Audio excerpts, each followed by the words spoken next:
So, ito guys, andito na kami sa location kung saan kami magkikita pero wala pa pong time. So, dito muna kami sa coffee shop. So, napakagandang coffee shop dito.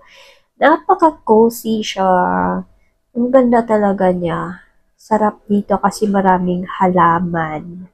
So, itong kapatid ko gusto talaga ng coffee. So, ayan, bumili kami ng coffee. O, diba, ang ganda ng place.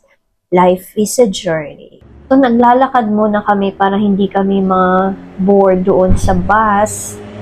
Kasi may 30 minutes pa nga para lalayas na kami. Papunta na sa aming destinasyon. 4 na destinasyon po sa aming day 2 na tour. So, yan. Nag-i-enjoy muna kami sa labas. So, medyo malamig talaga. So, sinisigurado ko na talaga na mag-jacket. Magdala talaga ako ng jacket, guys. Ang first destination, Corvirap Monastery, guys. So, papunta na tayo doon sa Corvirap Monastery. So, medyo malayo-layo talaga siya. Kaya, 4 lang po ang aming destination sa aming pangalawang araw na tour. So, yan ang makikita natin papunta doon sa Corvirap. So, nandito na tayo sa Corvirap. Ito yung makikita ninyo sa paligid ng monastery. So, parang may palayan dyan, guys. Yan. Then, may mga bundok. Yan, makikita natin. Ayun, ang mga tour bus doon. Diba, ang layo yung location. So, yan. Aakyatin namin yan. Papunta doon. May hagdanan po yan dyan. So, yan. Ayan yung kapatid ko. So, ayan. Malapit na tayo dito sa monastery. So, yan ang makikita natin sa paligid. Yan ang ganda ng view dito pag nasa taas ka na. So, yan. Talagang ma-exercise, ma-warm up talaga ang mga tuhod ninyo dito pag pupunta kayo sa mga monastery kasi nasa tuktok siya eh. Pero enjoy naman siya. Maganda naman yung takbo talaga ng aming tour. So, dito na tayo.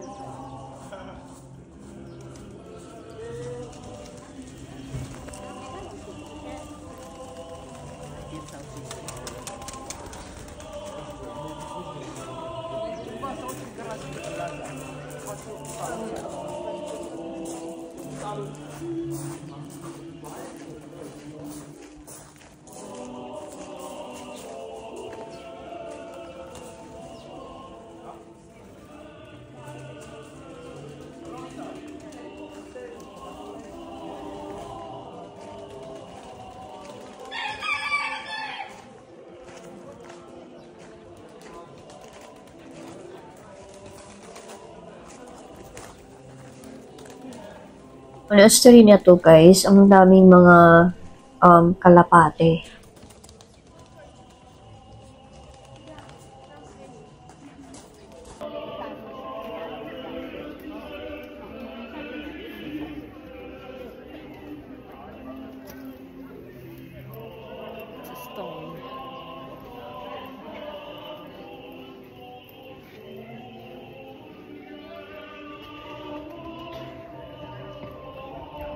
So, mapapansin ninyo may kumakanta sa loob ng sa monastery na yan.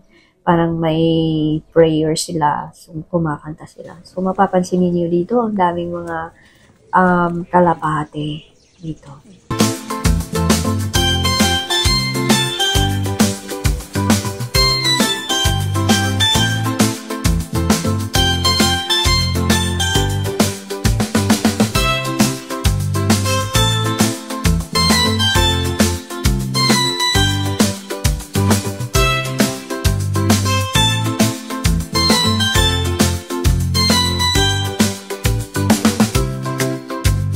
So, ang second destination, Noravang Monastery, guys. So, ito makikita natin. Papunta doon. Medyo malayo pa ang biyahe talaga. So, ayan, ang kapaligiran dyan sa paglalakbay natin.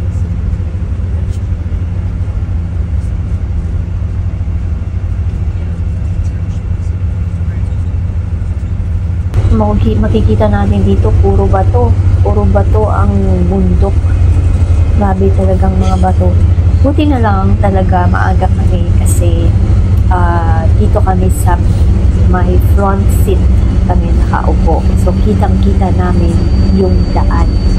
So, makapag-video din kami ng maayos kasi nasa tamang upuan talaga kami. So, yan. Makikita namin dito. Ganda yan, guys. Sa personal, grabe, nakaka-amaze na lugar.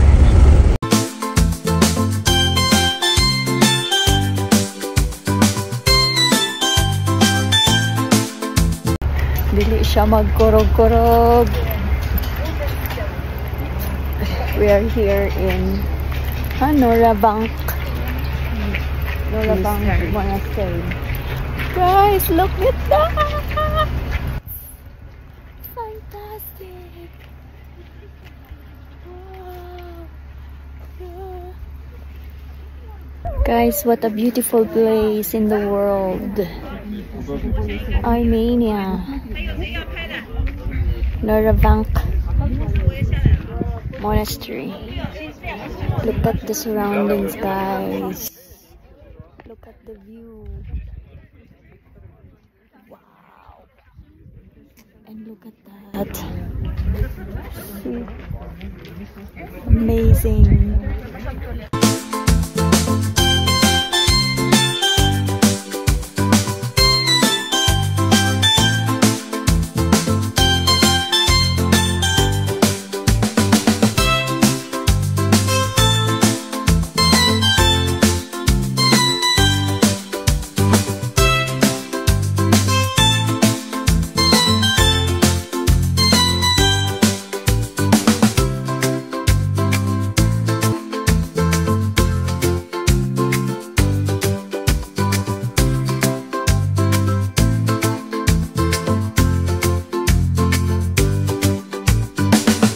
So, lunchtime na, guys. Bago kami pupunta doon sa third destination, which is Wings of the Tib Ropeway. So, dito pinapakita kung paano nila niluto ang barbecue. Yan ang lutuan nila ng barbecue, guys. So, diba? Napaka-unique. So, ayan, nagsiserve na sila ng mga pagkain. And, ang sarap-sarap ng pagkain nila, guys. And then, overload ang kanilang wine.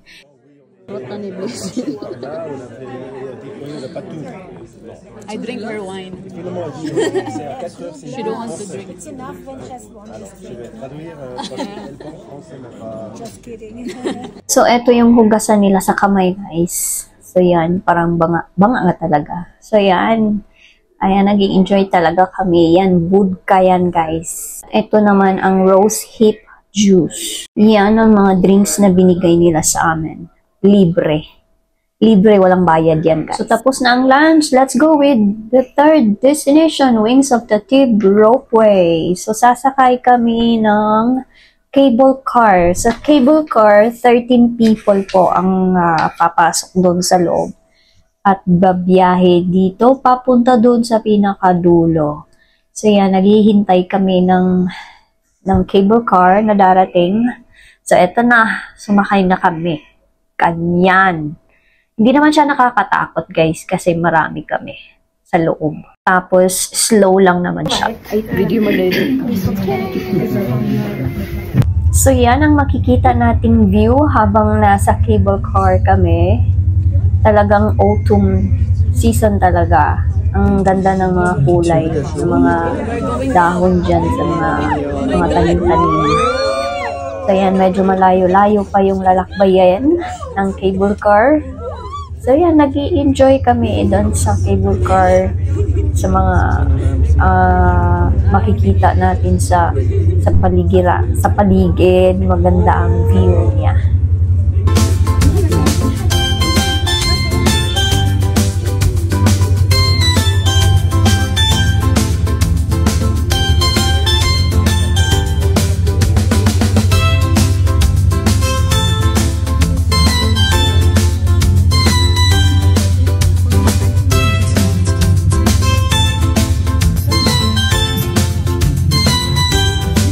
So, eto na, dumating na kami.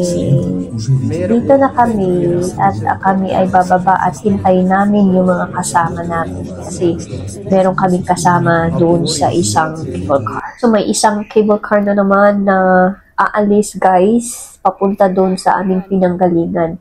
Tapos, hihintayin namin yung mga kasama namin dito. So, dito muna kami.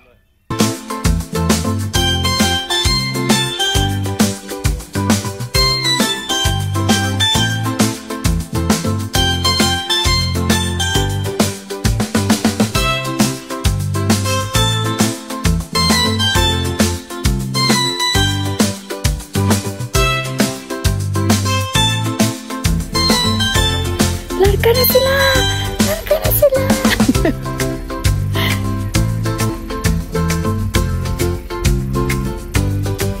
They're going hanggang doon sa pinakamalayo.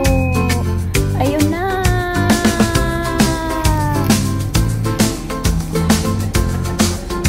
Wala na!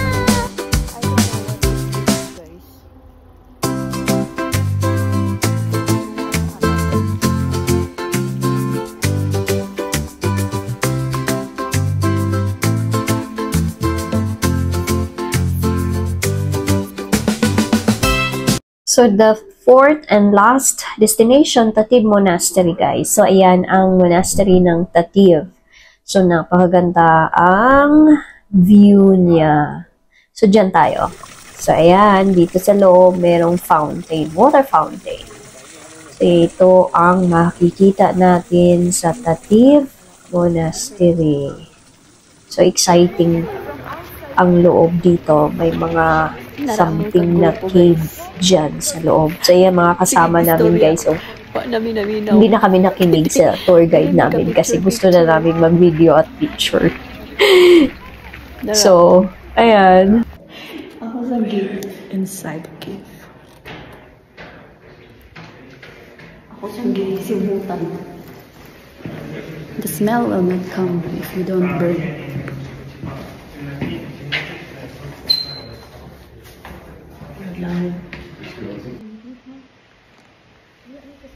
Solo dito. Pag-flashlight. Ay, flashlight. Guys, we don't know what's inside, so... Gaya pa ba niya? Lara, mo na yun. This is the inside. Wala, di ka lusot. It's so scary. And see what's here. There is a hole. And the other one also.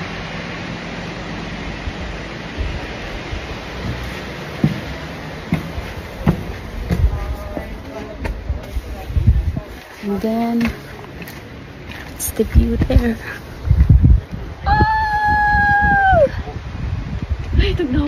It's getting cold. Uy, ayun na pag dito.